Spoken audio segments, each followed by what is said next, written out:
Rui, hoje nós temos aí uma situação, um desenvolvimento, né, na questão da guerra da Ucrânia. Nós temos finalmente a rendição do último bolsão de resistência da usina siderúrgica de Azovstal, na cidade de Mariupol. É uma grande vitória aí para os russos, né, finalmente tomar a cidade por completo. E nós temos uma situação, eu queria perguntar para você, como você vê isso daí? Nossos repórteres chegaram aí à República Popular do Lugansk e forneceram aí uma quantidade de informação bastante relevante, né, sobre o funcionamento da República. Nós temos, para citar algumas coisas, eu acho que você mesmo vai querer apresentar boa parte dos dados, mas eles, entre outras coisas, né, eles formaram um sistema de governo no qual as pessoas são eleitas por organizações de base, e os sindicatos têm um papel de administração da produção bastante relevante, e o povo está armado numa milícia popular que nesse momento combate ali o exército regular da Ucrânia. Eu queria perguntar para você, nós temos 8 anos de conflito, de guerra mais ou menos quente, entre a Ucrânia e as repúblicas populares do Donetsk e de Lugansk. Por que você considera que o que aconteceu nessas repúblicas, a gente está falando de um país capitalista no sentido pleno da palavra, e o que aconteceu lá, essa mudança mais meio revolucionária em reação ao golpe em Kiev, foi um fator para o conflito se prolongar por 8 anos, até que os russos entraram na discussão fortemente armados aí com um exército muito mais poderoso que o exército ucraniano? Bom, primeiramente com relação à situação da região do Donetsk, né? Do Donbass, perdão.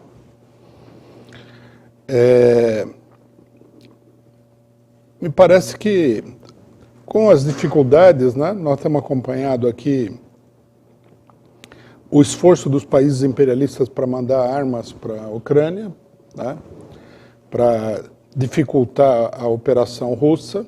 Não é suficiente para impedir essa operação, mas é suficiente para criar dificuldades, né? Nós vemos aí que os russos estão conseguindo um dos objetivos fundamentais da operação militar que foi lançada pelo governo Putin, que é a liberação, né, da região do Donbass, das forças ucranianas, como uma grande porcentagem de militantes nazistas, de extrema-direita. O desenlace final aí da situação de Azovstal era perfeitamente previsto, né? Não havia como eles resistir. A resistência era uma peça publicitária. Servia para o pessoal falar, veja, os heróicos combatentes e tal. E agora que eles se renderam, porque não tinha mais condição de continuar, o discurso é, veja que coitados, sofreram lá, ficaram no escuro, não comeram, ficaram doentes, etc. e tal. Que é toda uma farsa, porque nas condições em que eles estavam dentro da usina, eles deveriam se render logo de cara, uma coisa totalmente absurda. Aquela resistência era só para aparecer aí no New York Times, na CNN, né, na Rede Globo, etc. e tal. Mas, de qualquer maneira, essa rendição ela tem um significado, digamos assim, meio também de propaganda, né? Liberaram toda uma região. Os russos controlam toda a região que vai do leste da Ucrânia para o sul da Ucrânia, quase até a cidade de Odessa, né? Que é o maior porto marítimo daquela região. Vamos ver como é que a coisa se desenvolve. Nesse momento aqui, os russos estão travando o combate, pelo que nós pudemos apurar, para libertar uma pequena faixa ocupada pelo exército ucraniano, né? Na República Popular do Donetsk. Perdão, na República Popular de Lugansk. E eu acho que o próximo passo vai ser tomar aí o que resta do território da República Popular do Donetsk. E depois, provavelmente, eles vão estender toda essa ocupação para o sul. Bom, isso daí eu acho que a gente precisaria falar um pouco disso, né? Porque eu vi coisas verdadeiramente aberrantes na imprensa capitalista sobre esse fato. Primeiro que eles não falam nada, né? O que já é uma coisa totalmente absurda, né? Eles não falam nada do que está acontecendo, eles não... É como se não existisse essa crise aí. Agora, quando eles falam, né? Eles falam coisas assim, ó. Isso aqui é uma matéria do Estado de São Paulo de hoje. É uma matéria de um cidadão que está visivelmente sob a influência de elementos que alteram a consciência, né? Ele fala assim: a guerra vive um momento decisivo. A resistência tem imposto derrotas ao exército russo no terreno. Os russos têm tido de recuar de Kharkiv, segunda maior cidade ucraniana, bombardeada desde o primeiro dia da invasão, para a fronteira. Quer dizer, segundo ele, os ucranianos fizeram os russos sair de Kharkiv e voltar para a Rússia. O que é uma completa fantasia, não aconteceu nada disso. Ao sul, mesmo depois de arrasar Mariupol, os russos não conseguem avançar em direção a Odessa. Precisa ver se eles estão tentando avançar em direção a Odessa. Não há nenhum tipo de mobilização. Mas, enfim, o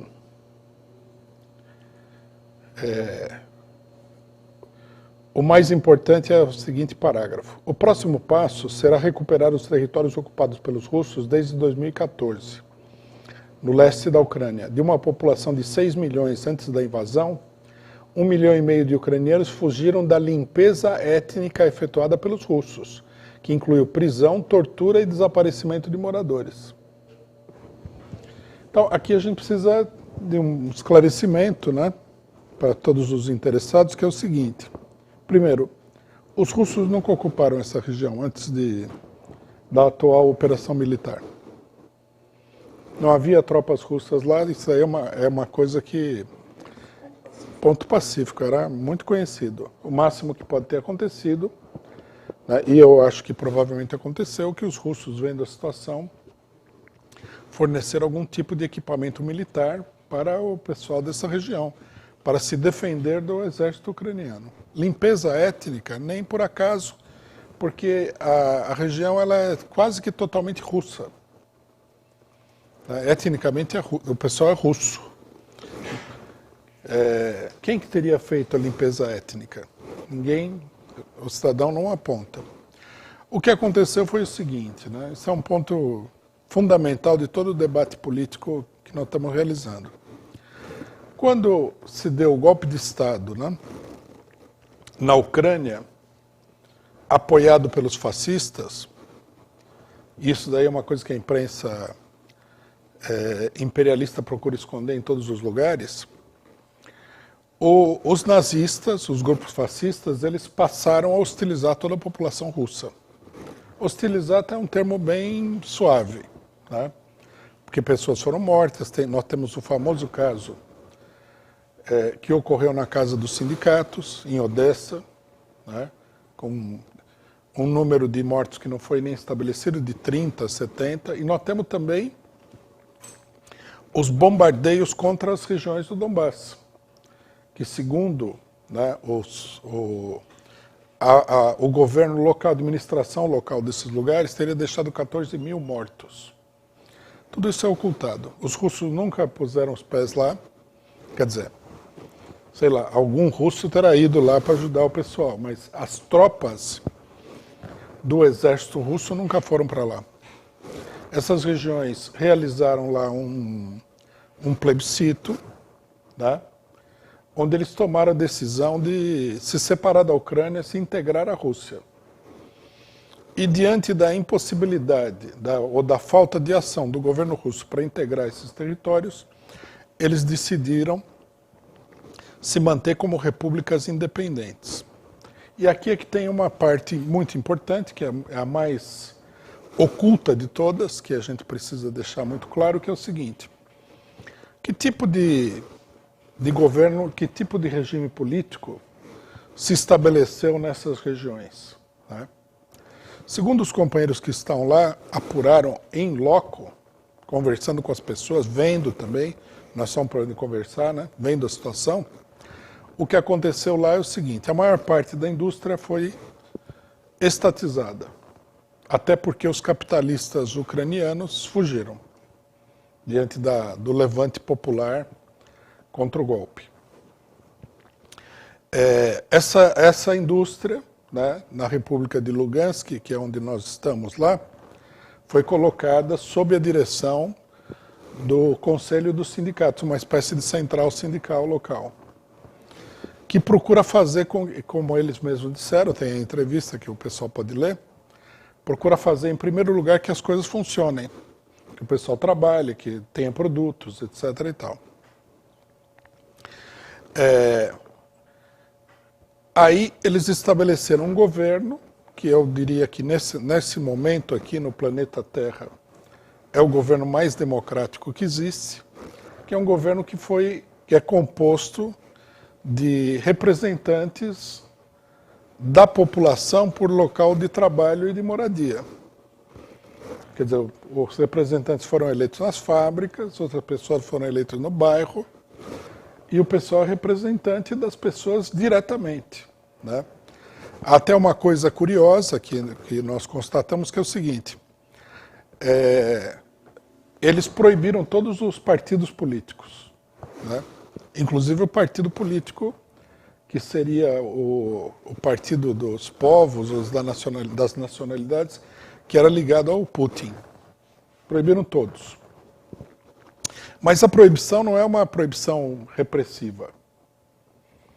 Eles simplesmente proibiram os partidos que quiserem continuar funcionando, logicamente desde que não apoiassem a agressão militar contra eles, podia continuar funcionando. Nós tivemos na sede do Partido Comunista local. O partido existe, está lá e tudo. A proibição consiste no seguinte: ninguém é eleito pelo partido. A pessoa é eleita pelas bases, nos locais de trabalho e moradia. Agora, se a pessoa que for eleita for do Partido Comunista, ninguém vai proibir ele de participar do Conselho também. Simplesmente os partidos não funcionam como o meio de eleição das pessoas. As pessoas são eleitas diretamente pelo povo, que é um governo ultrademocrático.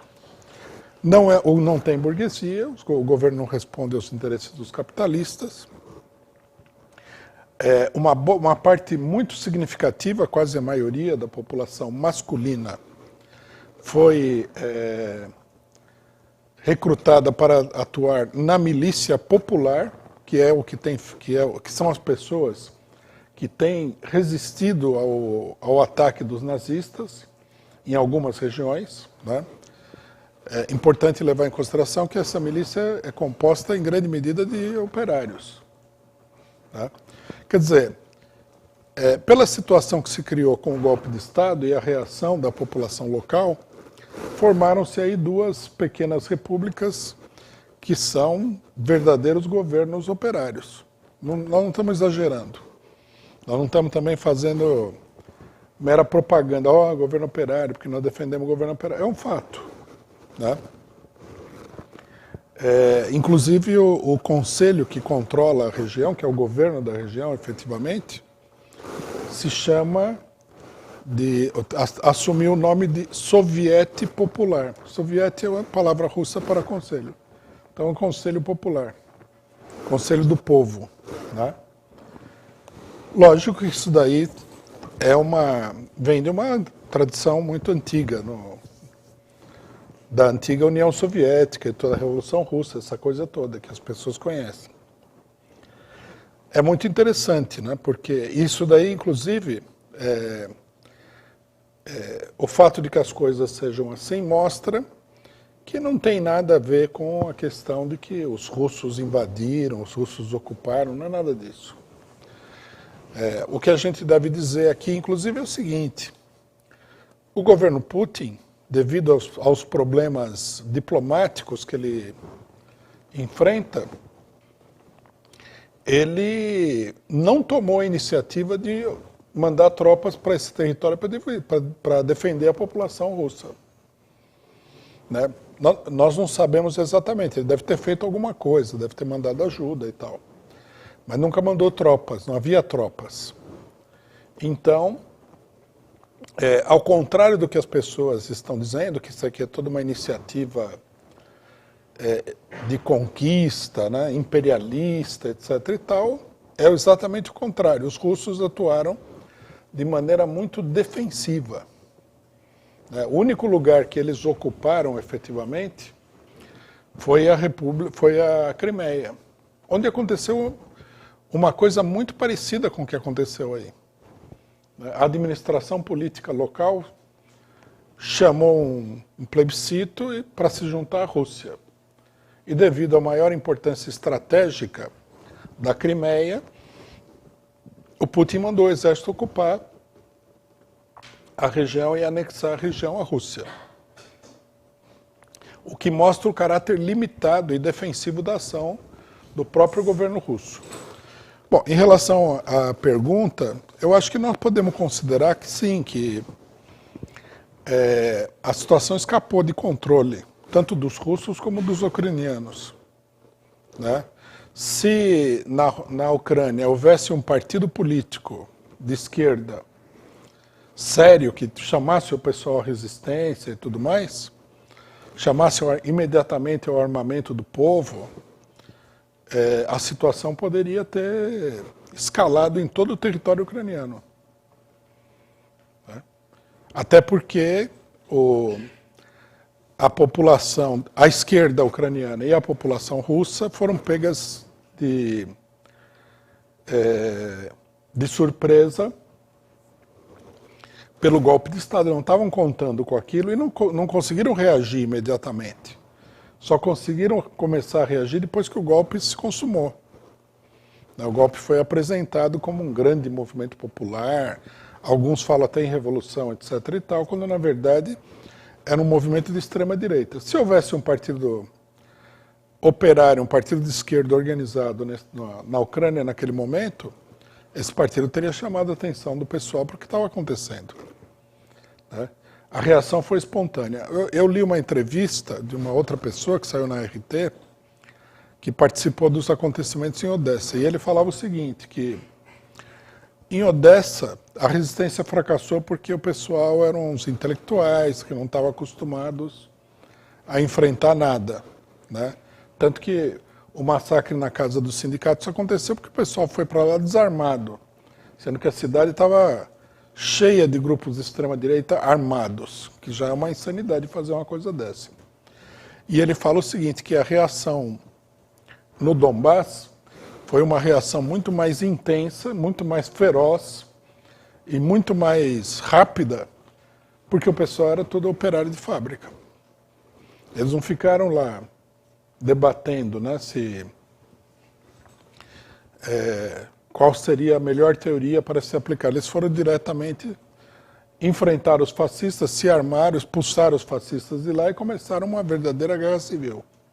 Estabeleceram um governo. Você vê que a diferença, né, dos acontecimentos mostra o caráter profundamente revolucionário da própria classe operária, né, que todo mundo acha que é uma coisa que não existe, ou que já morreu, que é do passado e tal, que é uma bobagem isso daí.